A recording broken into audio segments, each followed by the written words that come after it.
Updates for you Man United fans tonight. There is so much news and so many things going on, including Manchester United's travelling squad. Who is in that squad for the Chelsea game? Aidan Heaven is in that squad. He is back, and that is great news for Manchester United. But we have a ton of transfer news to get through tonight. Updates on no fewer than 7 players. Again, I'm sure I've said that before, but it is starting to hot up. And again, Manchester United right at the forefront of everything going on right now in that transfer market. We've got a lot to get through. We want to start with SEMENYO and the update on him, alongside Liam Delap and Ryan CHERKI as well. They're my top players at the moment, but there is so much going on. I did a video on Marcus Rashford possibly making a U-turn with Aston Villa if they get in the Champions League. I did a full piece on that earlier on today. We've got more updates on his stance with his wages now coming out as well. Update on Andre Annan and Manchester United's pursuit of a goalkeeper, amongst everything else, including Ruben Amorim's warning to this squad travelling to Chelsea, and their place is up for grabs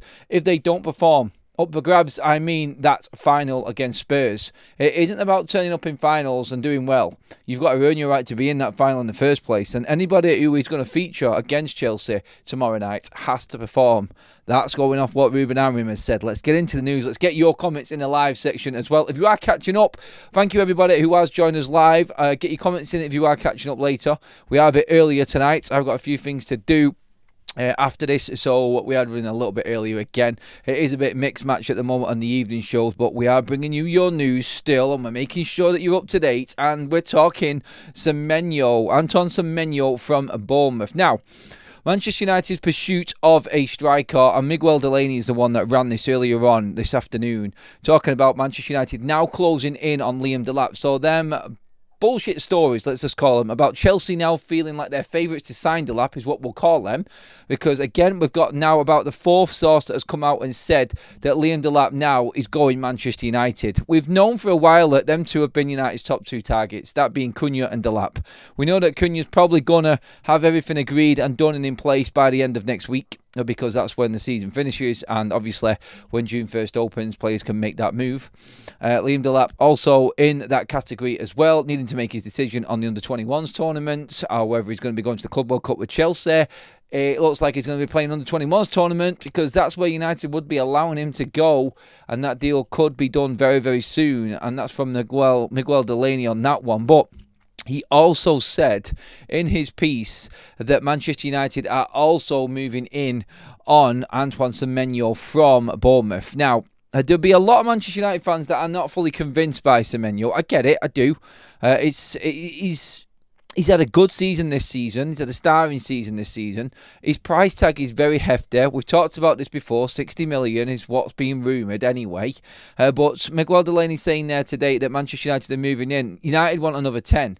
Again, I don't know if this is comforting for me or if this is significantly worrying, because I think we need 2 9s, not 2 10s. I've discussed this many a times before. I'm not going to go into United's needs again, but in terms of the player himself, if for instance we're just judging it solely off a number 10 coming into Manchester United, Cunha's great. Semenyo and Cunha, oh my days. But that for me, and the way I'm thinking about this is, if United are looking at out-and-out 10s, this can only mean one of 2 things. United are packing out the 10 mark. We talked this morning about Garnacho now not being on the table for Chelsea. I still think Napoli will make an approach. We're hearing today that Napoli have also offered Jonathan David a contract. That's the first club to come out and offer Jonathan David anything concrete that we've heard of so far. And that, I think, came off the back of me saying I think he might actually end up in Spain or Italy. For some reason, I just had them 2 countries thinking that that was where he would end up. But Napoli are the first club to make a move on Jonathan David. Are they going to go for the likes of Garnacho as well? We will see, from what Antonio Conte said. So let's just assume that Garnacho is still here at Manchester United. Cunha is coming in. I don't need to list out the Manchester United number 10s at the moment. There is an abundance of them number 10s. Semenyo, again, these noises are not going away. Manchester United in for Semenyo. So, again, a 10. On top of this as well, I might as well bring in Ryan CHERKI as well, because he has been offered to Manchester United and Liverpool for less than 30 million quid. Now, I'm not being funny. A 21-year-old for less than 30 million, the quality that Ryan CHERKI is and what he provides. There has been some debate, a little bit of debate actually, about CHERKI and what he offers work rate wise. Okay, like they can bear that in mind, but also bear in mind the fact that he is more than half the price of Nelson Semenyo. So what I'm looking at here, if United going on Semenyo, I see Ryan CHERKI seen at United by the Cunha type of player. Not so quick, strong, clever, good on the ball, dribbles very, very well in tight spaces. He uses the ball well, has got that eye for an assist, has got that eye for goal. I think that's what they're looking at. That characteristics and that profile of player, I think, is covered in Matheus Cunha already. They want a different 10, that power, that pace, that directness that Semenyo is. I think that's why they're looking at him. They're looking at a bit of diversity within, because we don't have a lot of pace in the 10. We don't. So we need someone who's going to be able to get up and down and get at defenders as well. And so I think Semenyo ticks them boxes. And personally, for me, I think that's why he's right up there in the gossip columns and the rumour mill for Manchester United right now. I would be surprised if we weren't looking at someone like that. I think we do need a little bit of something different. Can you imagine? Mind boggles. If we don't bring a right wing back in, like you bring Semenyo in, I'll go back to what we were saying a moment ago. This tells me two things. We're not getting an 8. And Bruno's dropping in at 8 for a make weight for the season. Now, don't jump down my throat. I know that's going to infuriate so many Man United fans. I'm just spitballing here right now because this is what it's telling me. Oh, Bruno's being sold. That's the other thing in this. And Semenyo, Cunha, forward, and 8, maybe another midfielder with the money that we get off Bruno Fernandes' sale alone, with everything else on top of that, you could bring in 6 or 7 players. That's where I think Manchester United might be going with this. I don't think it is the case. Again, whenever someone says to me Bruno Fernandes could be sold, I see the complete credit in that actual statement and in Bruno going. I can see every positive of that happening for financial reasons and obviously forward thinking for Manchester United, because Bruno's not going to last forever and this price is never going to be as high as it is right now.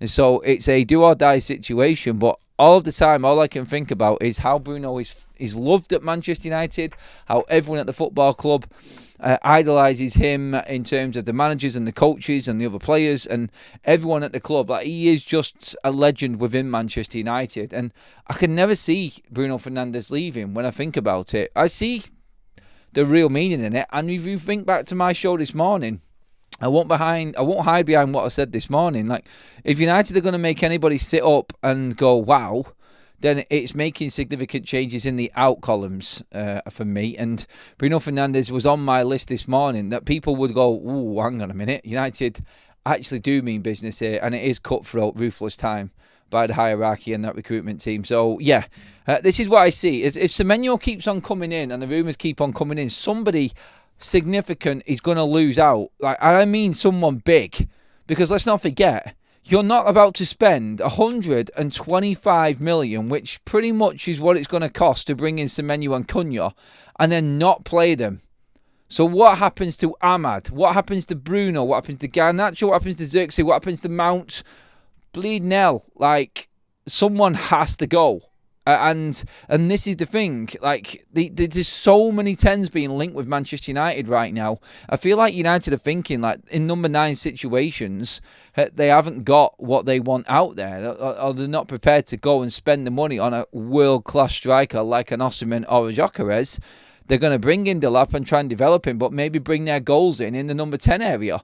Because we know we have got that in that area with Bruno there already. If you're bringing in Cunha and his numbers into the equation, Semenyo, not as good, obviously, but gives us something different.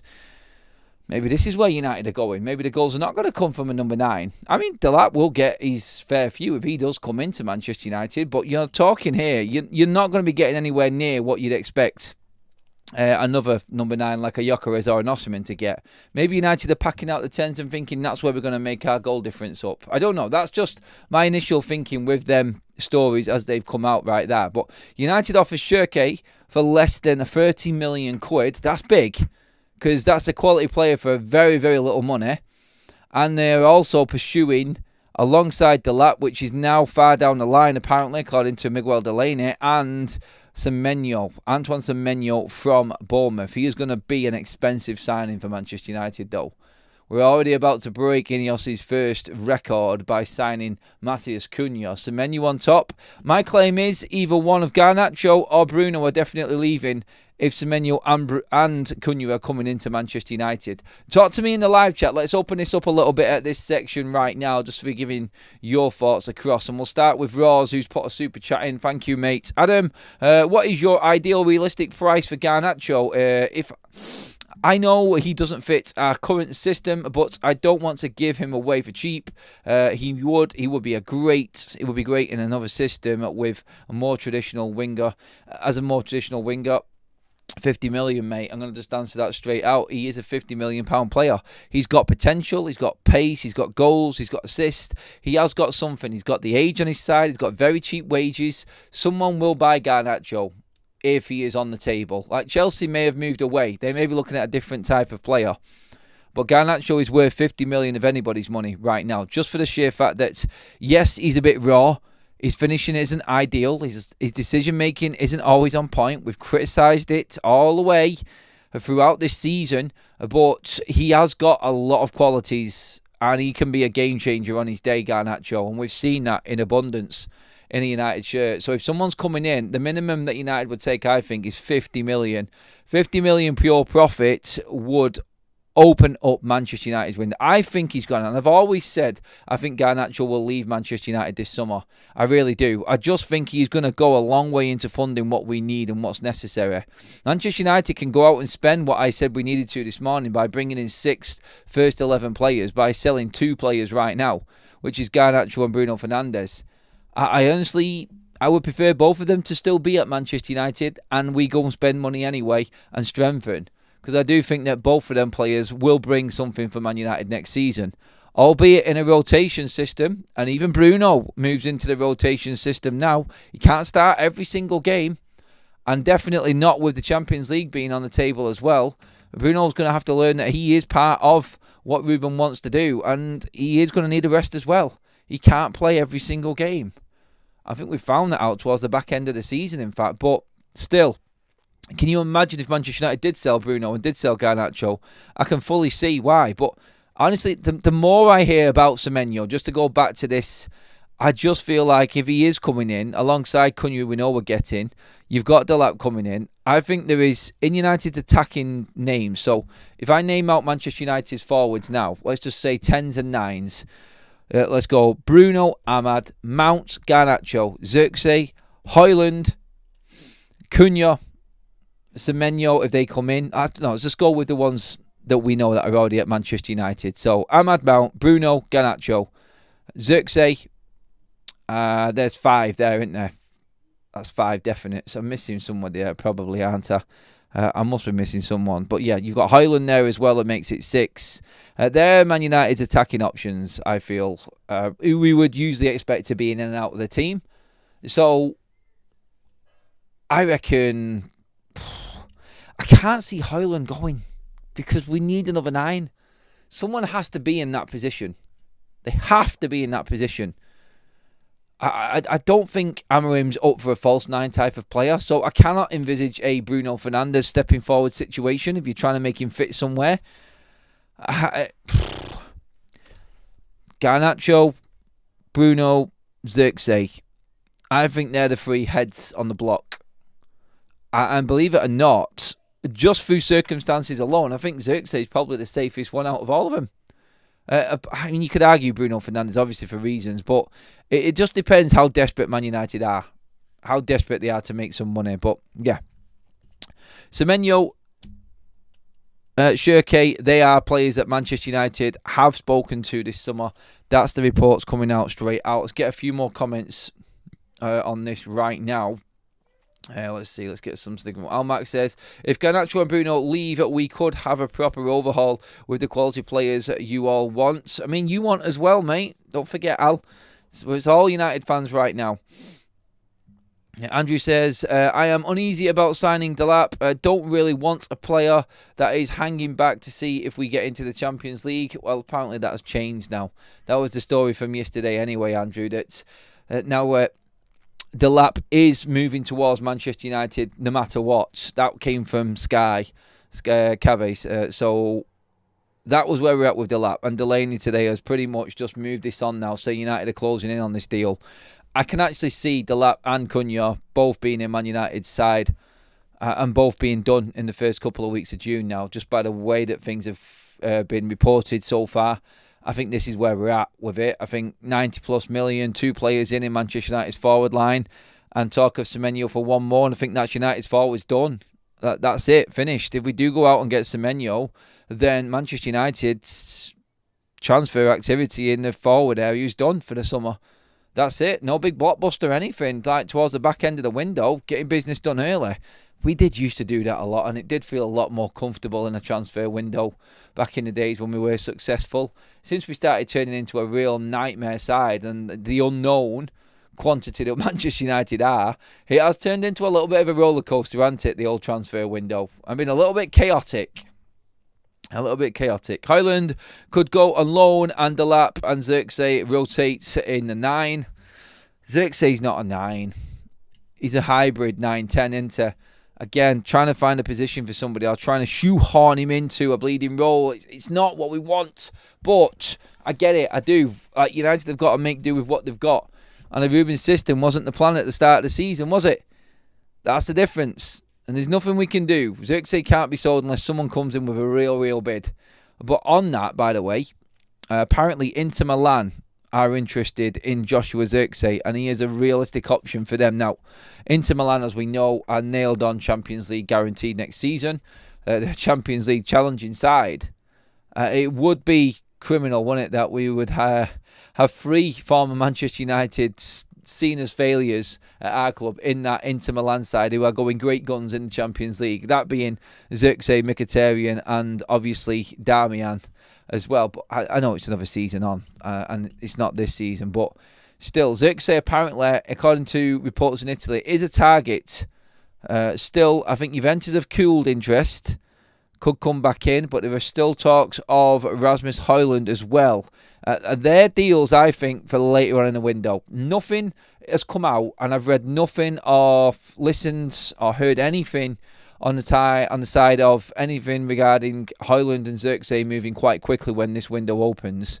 There could be developments later down the line, and I think that's important. Alien in the chat says 30 million for a relegated striker, Delap, or 25 to bring Mason back. A proven baller, make the choice. It doesn't matter what choice you want to make. Politics will take over that decision all day long, my friends. And that's just the way that society is. I don't believe this Semenyo spend. He's not much of an upgrade. As the same winger problem as Garnacho. I'd go with CHERKI. A lot of people seem to be thinking CHERKI is the answer. Are we fans of Kepa and of Verbruggen?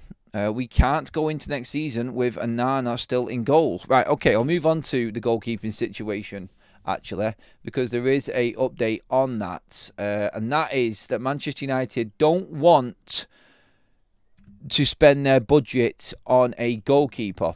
They don't want to go... they don't want to go all out and blow budgets on goalkeepers and wasting their money what they want. Sorry, my screen has just gone off. I'm just trying to bring it back on again. Bear with me a second. There we go. Back on again. So, yeah, the story is from Samuel Lucas. Ruben Amorim wants a new goalie for his first full season in charge, but United have no plans to spend significant sums of money unless Andre Onana leaves Manchester United. Now, obviously, we have still got the Saudi links with Andre Onana, and that's it. And there has been no developments past that with Andre Onana. But United are going to bring another goalkeeper in. The reports on Altay Bayindir is he is definitely leaving United in the summer. And United are going to bring another keeper in. Like, Ruben wants another option no matter what. And Andre Onana, one thing is for certain, Andre Onana is not guaranteed to be Manchester United's number 1 next season. That's it. It's as simple. Andre Onana, when you think about it, what Ten Hag did 2 seasons ago in that transfer window was bring in, well, what did he spend? He spent approximately 170 million on 3 backup players. in terms of their quality. And I don't mean this in any bad slant on Mason Mount. I just think because of his injury record before he came in, his injury record while he's been here, he's always going to be a second choice number 10 for Manchester United. I think he could feature more prominently for Ruben Amorim in the future, and he would have, but we're about to bring 2 10s in apparently, which puts him further down the pecking order. So no, I don't know where, unless he's got an idea of playing him further down in an 8 role. I wouldn't like that, because that means you're relying on someone very injury prone for a very high intense position on the pitch. But again, like, we spent 75 million on a striker that's going to turn out to be our number 2/number 3, and we spent 45 million on a goalkeeper that's going to be our number 2 keeper going forward. Shocking recruitment from Manchester United in them 2 years ago to bring these players in. And right now we're looking to bring in a keeper for less than probably 20 million who's going to be Man United's number 1. We're looking to bring a striker in for 30 million who's going to be United's number 1. All for less than half of the players that we've already got in the club right now who are going to turn out to be 2s, like second choice goalkeeper and striker. It is embarrassing. The way that United have conducted business, when you break it all down like that, it is a complete embarrassment, this football club, when you look at it that way. And I will never forgive Ten Hag for his recruitment, and Murto and Arnold, and how they operated while they were in charge. It was the most shambolic embarrassment of a recruitment system ever. It really was. From start to finish. And until they were fired, we didn't see sensible deals in at Manchester United like we did last summer. And again, like Andre Onana, if someone comes in for him, we know it has to be over 30 million quid for United to break even or make profit in financial fair play and PSR. But at the moment, Andre Onana hasn't had any concrete offers come in.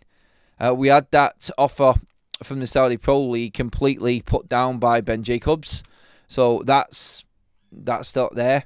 Obviously next week, by the way, people, don't forget, Ben Jacobs, just to remind you all, said that there was meetings going on between Bruno Fernandes and Al Hilal representatives this week. And in them meetings, they were going to listen to Bruno's demands and then give him a week. So we are now in that realm. So after that final next Wednesday, so this time next week, we will start to hear of certain decisions that are being made, and we'll get some concrete news on Bruno Fernandes. I still believe it's going to be a resounding no.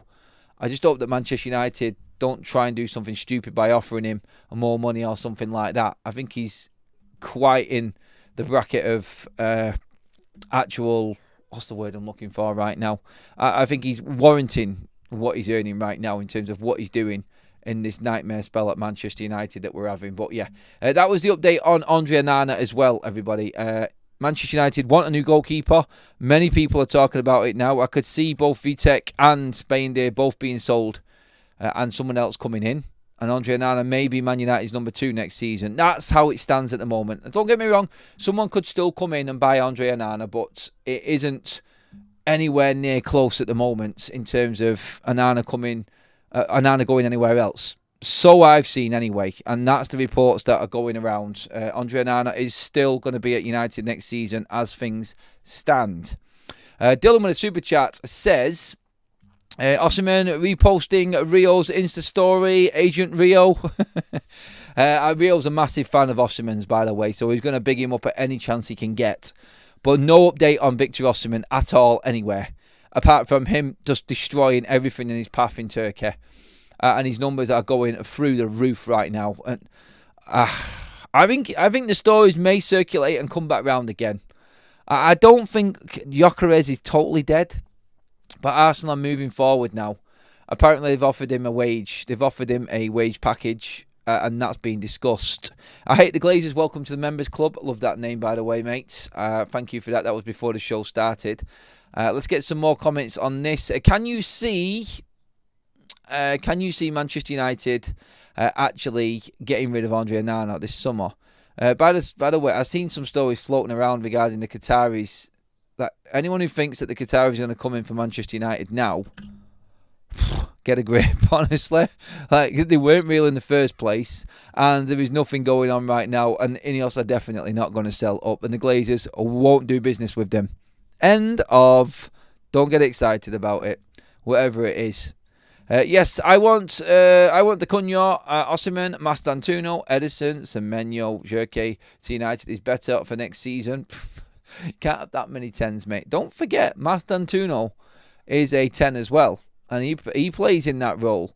If United go all in on him, then you have to forget about some of them other deals. You can forget CHERKI. You can forget Semenyo. If we go for Mastantuono, then you're looking at them deals dead in the water. Definitely. I don't see any movement past Mastantuono if he comes in. Really, because it's 38 million. That's what United have got to put down. That's more than CHERKI. And that is, what, 2/3 of the price of Semenyo. So you're not going to go and buy Semenyo after that. So, yep, that's one to watch as well. United, like Laurie Whitwell said, attacking the young player market very, very heavy-handed. And they are willing to spend that money on Mastantuono. If they get the go-ahead from River Plate, then you can forget about all of the others. Mastantuono's the number 110 next to Matheus Cunha. That's where United would go, because there is no other money if you go and spend that. So let's see from there. Again, there was a story around Edison earlier on today, but pretty much what we said the other day, just reiterating the fact that Atalanta want a little bit more money. They're not allowing him to go on the cheap. So let's see what United manage with that one. But until the Champions League is over, Serie A is over, and the Europa League is over, we won't know anything about Edison. So no drama, no rush, no panic when it comes to Edison and his move, possibly, or potential move. Now, Marcus Rashford was something I covered earlier on, just to bring you up to date on the Rashford situation. Honestly, this guy does my head in. Honestly, that he just believes he's on a different planet when it comes to what everyone else at Manchester United, or anyone else in the world of football, in fact. He just thinks so much of himself. It is embarrassing. So these are the updates on Marcus Rashford. Manchester United expect Marcus Rashford to move abroad in the summer and have no intention of integrating him into their squad. That was from Samuel Luckhurst. Samuel Luckhurst also says, sources close to Rashford insist he is not prepared to take a wage cut on his $325,000 a week salary, which would restrict him to a handful of potential suitors in the summer. I said earlier on in my video on midday, go watch that back after this. Unai Emery is doing everything he can to keep Rashford, and Rashford is open to staying at Aston Villa. But, like said there, he doesn't want to lose his wages, so a compromise has to be met, and he wants to play in the Champions League. Yeah, thanks for taking United out of the Champions League and not helping us get back in it, by the way, Marcus. Yeah, you were part of this as well. Obviously Villa are on the cusp. Could, in the last 2 games, make that Champions League place, which would open the door for Aston Villa. So that was them first 2. United are braced for Rashford to return for pre-season training in what could be a similar impasse to Jadon Sancho's situation last year. Oh, please don't. Oh, God, just to see that smug face in a Man United training kit again, it will just... Oh... Don't get carried away, Adam. Don't worry. But yeah, that is the updates on Marcus Rashford. But then Chris Wheeler of the Daily Mail, and this is now turning into desperation stakes, the possibility of another loan deal cannot be ruled out if Manchester United fail to find a more permanent solution for Rashford this summer. Honestly, what a problem child this guy is, causing Manchester United no end of issues. And it's going to have to be dealt with. Has to be dealt with this summer by Manchester United. We cannot have Marcus Rashford hanging around in pre-season, causing an absolute stink. We know the relationship between him and Ruben Amorim is completely broken, and it's just going to cause problems and issues. And Ruben can ill afford for anything to be dragging on into this summer. The pressure is on him already. Can you imagine Manchester United don't win next Wednesday, and then we finish the way we are in the league, and Rashford comes back and he's got that on his shoulders, as well as the pressure of United's worst ever Premier League season with no trophies, and then Rashford comes back into the fold as well. And let's not forget, Jadon Sancho still has to come back to United first before anything happens. I pray, and the update on Sancho from the other day, by the way, is that Chelsea are not going to announce anything on Jadon Sancho either penalty or obligation payment wise until the season is done. So we have to wait for them when they sign this obligation loan to take him for the season. Oh man, United are stuck in some real shit situations right now when it comes to these players. Antony right now with Betis wants to stay there. They want to do a loan. Rashford's demanding Champions League football and 325 bags a week. Chelsea don't know what to do with Jadon Sancho. There could be a moment where United are on tour and these deals aren't sorted when we've got Antony, Rashford and Jadon Sancho still there in a United training top. How embarrassing would that be for Man United to have to deal with that situation? Ruben Amorim does not need to be answering questions on what's happening with them players. Like, take that away from him. Make something happen. Good God. I don't think I could stomach that scenario, but it's a reality. Because all of the loanee players do have to come back. And if there's nothing set or ready to go, like it doesn't look like there is with any of these players right now, nothing's guaranteed for either three of them, then we are going to be looking at that situation actually happening in the summer. Good God, man, what happened? It all looked like it was moving smoothly. Look, new players will be in, and United then have to sell players to move forward. So 2 players in June, and then here comes the exodus. Hopefully United can get moving before pre-season starts. Proper pre-season, I mean in July, that is, when we start heading out on the US tour. So that, I think, is Manchester United's number one priority. They know what they can do now before the new window opens on July 1st. Let's get that business done. At least settle things down there and know where we stand, improvements in, and then move on. Good God. Imagine all 3 of them back in. I'll come to the comment section in just a moment. But the other good news tonight that came out from Samuel Luckhurst and a few other sources was that Aidan Heaven is part of Manchester United's matchday squad travelling to Chelsea. Excellent news. Aidan Heaven is officially back, finally. Confirmed travelling squad for Chelsea is out also, and that includes goalkeepers Andre Onana, Altay Bayinde and Tom Heaton, which means Andre Onana will play. Defenders are Mazraoui, Maguire, Victor Lindelof, Aidan Heaven, Fredrickson, Luke Shaw, Dorgu and Harry Amas. A very, very young defence there, but good to see Mazraoui there as well. Good to see Heaven there. Plenty of options at centre-back for Ruben to play around with there. So what have you got? Luke Shaw, Maguire, Mazraoui, Lindelof and Aidan Heaven and Fredrickson as your centre-back. So plenty of options there.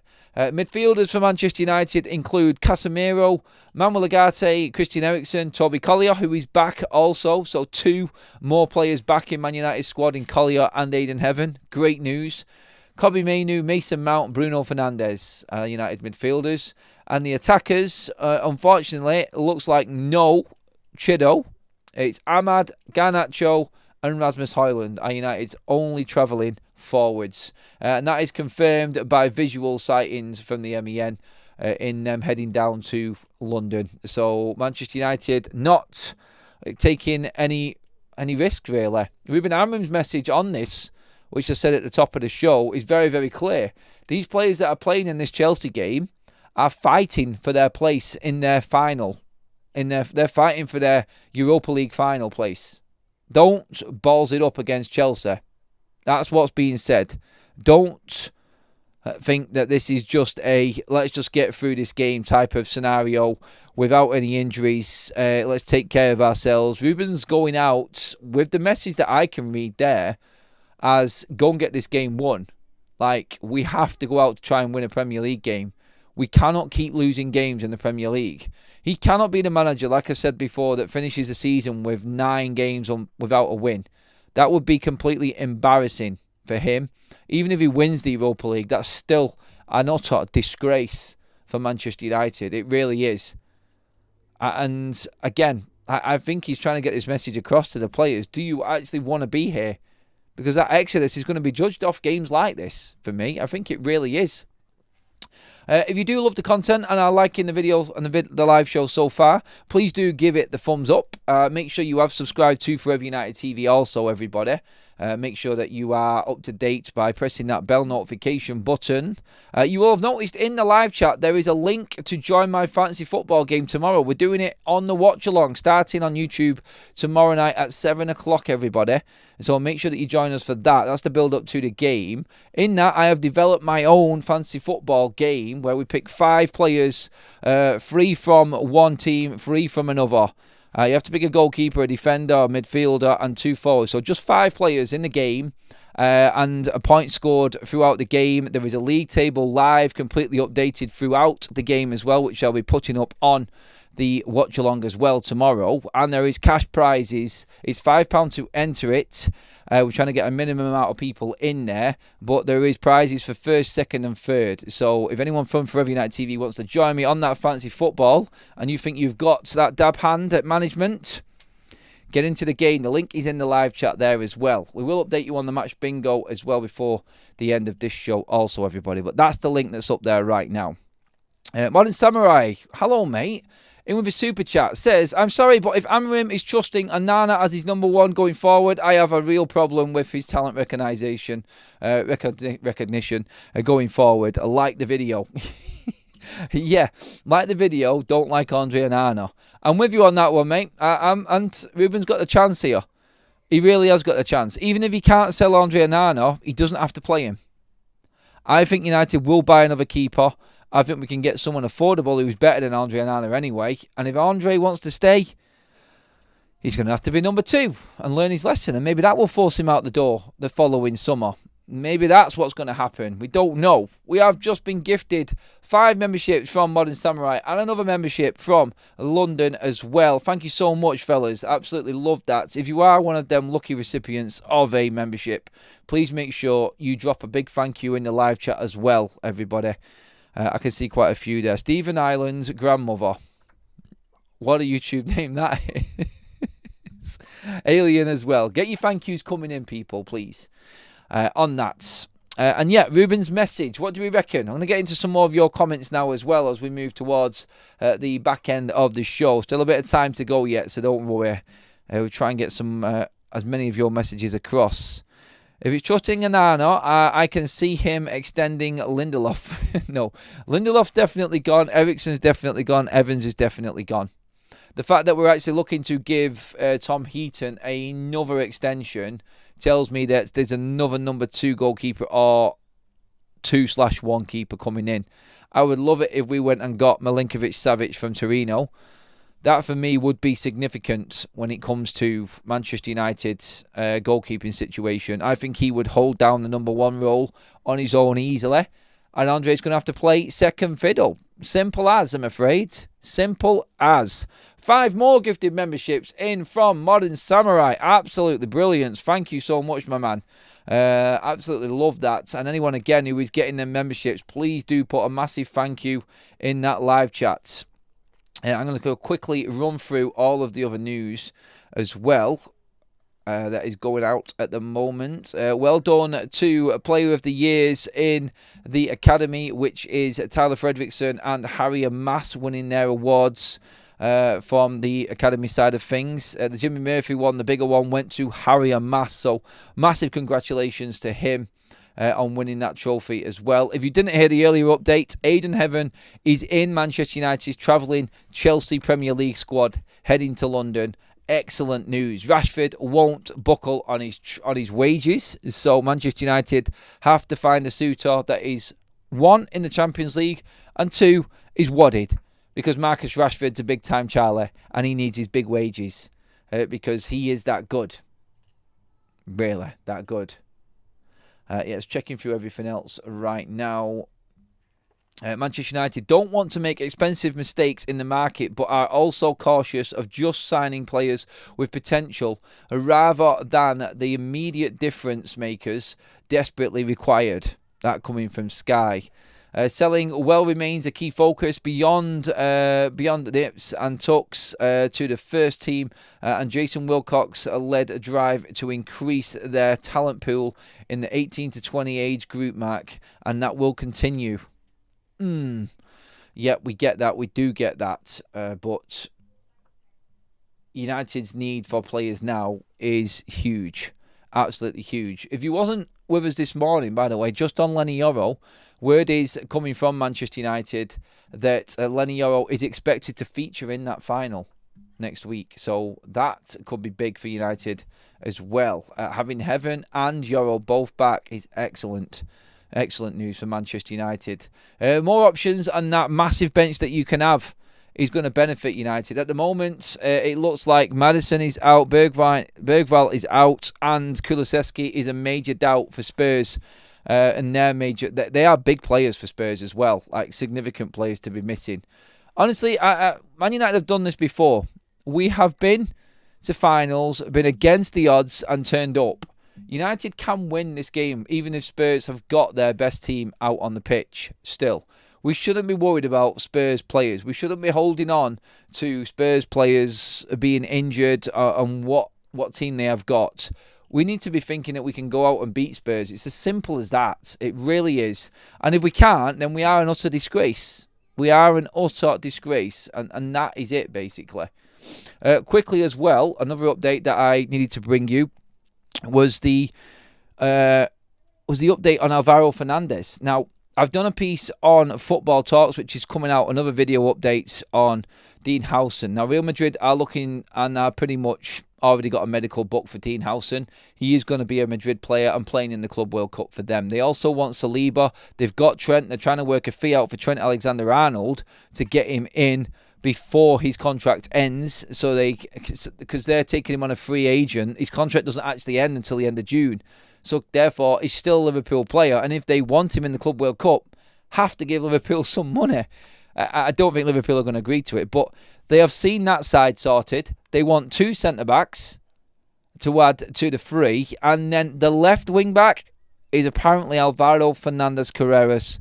And that's their top target. United will be quids in this summer with Alvaro Fernandez as well. United stand to make significant profits on this deal. The only club that's going to threaten Real Madrid from signing Alvaro Fernandez is United themselves, and there is no noises or word coming from Manchester United that we are going to go back in with our buyback clause for Alvaro Fernandez.